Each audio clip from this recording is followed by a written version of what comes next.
Mukyala mukulu amanyikiddwa nga Diana Nabatanzi agamba takyebaka olwa embeera eyamusukako anti omusajja yamufuula omusajja era ng'omusajja yafuuka ekisajja eyali ekisajja kati yafuuka lusajjasajja bamuyitanira General Lwasa. Diana Nabatanzi agamba nti obulamu n'obulumi bwayitamu Mukama yekka yamanyi naye ng'ate erinnya lye ligenda mu maaso n'okuba nti oba oliawo liddirira olw'okuba omusajja gwe yafuna okuwa essanyu yagenda mu maaso n'okuba nti amulabisa era nga kyali kya ttabbu ddala. Nkubuulidde ate mukyalo ono amaze n'afuna ne solution nawa bakyala banne amagezi n'abagamba nti oba olina omusajja oba alina oli mukyala ali eyo ng'oyita mu mbeera bweti aliko amagezi gakuwadde n'agamba nti guma wenyweze kubanga ensi eno si nnyangu. Ffenna tukimanyi ekigenda mu maaso nti Nabatanzi kati yafuuse ekyokuba nti asekererwa okuba musajja mukulu Lwasa yagenda mu maaso n'okuba nti amusuulawo n'okuba nti oba oliawo mugatikako omukyalo omulala system negenda mu maaso n'okuba nti ekyuka. Anzikiriza nkwanirize ku mukutu gwaffe omuganzi omugunyimenyikiddwa nga Uganda Mukamoli amanya n'eddoboozi bampita Ntambi Jimso number 1 Rich Boy Maxudi Junior. Webale kuba nti otambula nange, webale kuba nti otwagala, webale kuba nti osubscribing, webale kuba nti otambula naffe ever nogamba nti n'okutambula ne Rich Boy Maxudi Junior asobola kuba nti abintuusaako mpola mpola. Ogamba otya muna Uganda mu Uganda nebweru gwanga kutumiddeko big up on yourself there. Webale kuba nti ompuliriza. Now ffenna tukimanyi ekigenda mu maaso. Lwasa yafuuka Lwasa, problem zafuuka problem nga n'okwevuma kwafuuka okwevuma mu Uganda era ng'omukyalo ono agenda mu maaso, omusajja ono agenda mu maaso n'okuba nti alabisa musajja mukulu amanyikiddwa nga mukyala mukulu amanyikiddwa nga Diana Nabatanzi. Oba oliawo ebintu tebitambula bulungi nga bwe baali badde era ng'oba oliawo esystem egenda mu maaso n'okuba nti ekalubamu mpola. Esystem egenda mu maaso n'okuba nti ekalubamu mpola era nga badde nsaba like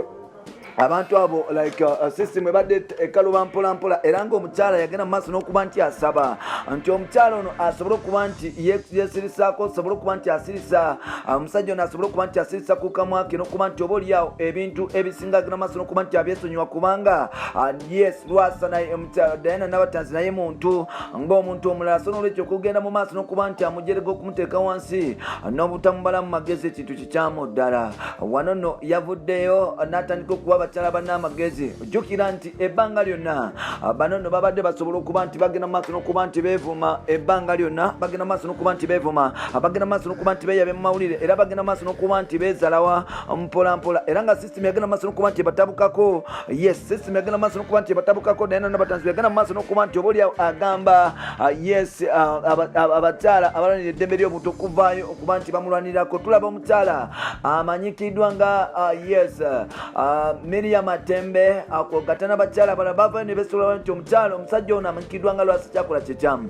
Mukyala mukulu amanyikiddwa nga Diana Nabatanzi agamba nze sikyebaka, sikyafuna tulo, stress yafuuka stress era nga n'ebirowoozo byafuuka ebirowoozo.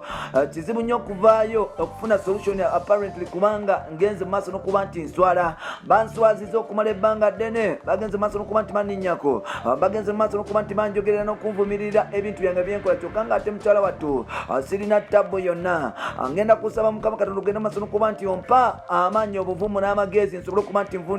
nzivunuka ebizibu bino mpola nange nsobole okuba nti mbaawo n'ebifunako. Era avudde n'agamba buli mukyala yenna agenda mu mbeera bweti nga bbaawo agenda maaso n'okuba nti akusuulawo, agenda maaso n'okuba nti akukuba akuvuma, agenda maaso n'okuba nti akusaza mu mikwano gyo n'abantu abalala. Avudde n'amugamba nti genda mu maaso n'okuba nti osaba, agenda mu maaso n'okuba nti oba oliawo wecomposinga osobole okufuna solution esinga obukulu kubanga sometimes bw'otakola kintu kino you might even get depressed ng'obudde bukyali. Kino nno kijja olw'ensonga nti ebigambo ebigenda mu media, ku social media, ku gata mainstream media byanjawulo ddala era nga Diana Nabatanzi oba oliawo yatuuka ekiseera n'akuwa n'okukuwa n'agamba nti Mukama nze nakola ki. Lwasa agamba tajja kuzikiriza, agenda mu maaso n'okuba nti atraumatizinga Diana Nabatanzi. Jjukira recently yavaayo n'agamba nti omukyalo ono mbwe alina ebizibu bingi mbu omukyalo ono simanya bwe mugenda mu mbozi z'ekikulu azirika nti omukyalo ono simanya ne bwe muwa biti nti omukyalo ono kwegamba bingi byeyavaayo nayogera ku mukyalo ono era ng'oba oliawo ekyaleetera okugamba abantu nti omukyalo ono maybe alina ebizibu biyitirivu lwasi yavaayo n'alangira omukyala mukulu amanyikiddwa nga Nabatanzi n'agamba nti ono omukyala alina ekisiraani mbu lyakukattako n'ogendayo mbu tofuna ssente era nga yavaayo n'atandika okuba nti amugamba ebintu ebingi ennyo nnyo ebiyitirivu. Omukyala w'ejjuzi Angel yavudde n'agamba nti nedda ssebo lekerawo okulumba eyali mujja wange kubanga yali mujja wange oyo maybe alina essanyu lyekuwasa n'olwekyo genda mu maaso n'okuba nti omuwako ekitiibwa era ogende mu maaso n'okuba nti omwesonyiwa twogerera system yagenze maaso n'okuba nti ekyusa era nga omukyala mukulu amanyikiddwa nga Diana Nabatanzi oba oliawo yakafuna ku bwerere kubanga omukyala muto yavuddeyo n'agamba omwami n'agamba nti nedda ssebo lekerawo era nga Diana Nabatanzi yagambye nti ebintu ebisinga byonna yasobodde okuba nti abituukeko lwa Mukama Katonda era avuddeyo n'abo abakyala magezi nti bw'obanga embeera tuwereddeko tolina kintu kyakola kirala genda mu buliri weebakirowooza nnyo olwomala okulowooza genda mu maaso osobole okuba nti ofuna solution then otambule ku solution eyo kubanga ebirowoozo biyinza okutwala mu maaso n'okuba nti bikuta bampita ntambi Gibson Namalundi Kimwe Maxud Junior otambula naffe omukutu guli gumu gwa Uganda mu Kamooli nzikiriza nkome wano then nja kukusanga mu episode endala.